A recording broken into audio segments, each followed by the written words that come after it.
The Southern Baptist Convention is the largest whitewashed tomb that ever existed.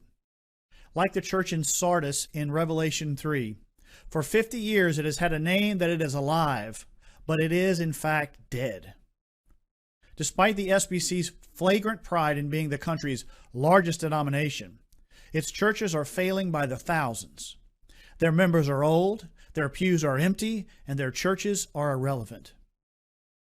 All of this because their congregations are full of sin.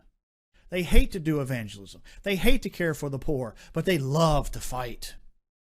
They use unbiblical organizational structures, abuse their pastors, mistreat their members.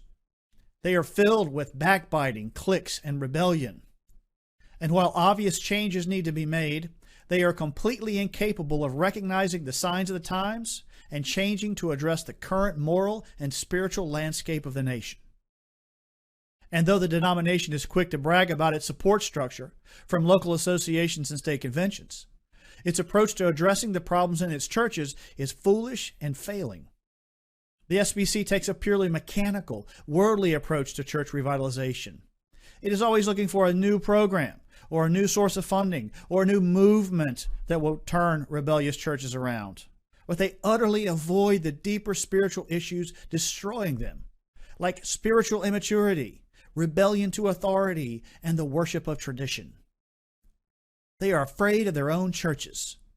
They can never find the courage to discipline them for their ungodly actions, policies, or failures. They are too afraid the money will stop flowing, and the myth of their success will come falling down all around their heads. In reality, all of the institutions of the Southern Baptist Convention, local associations, state conventions, and the National Convention, are completely impotent and irrelevant, a part of the problem, not its solution.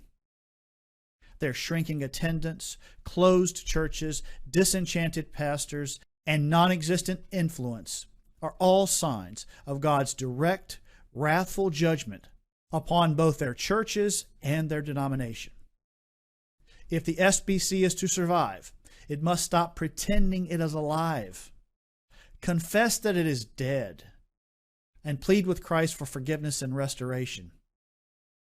Therefore, what I say to one Southern Baptist, I say to all Southern Baptists: repent.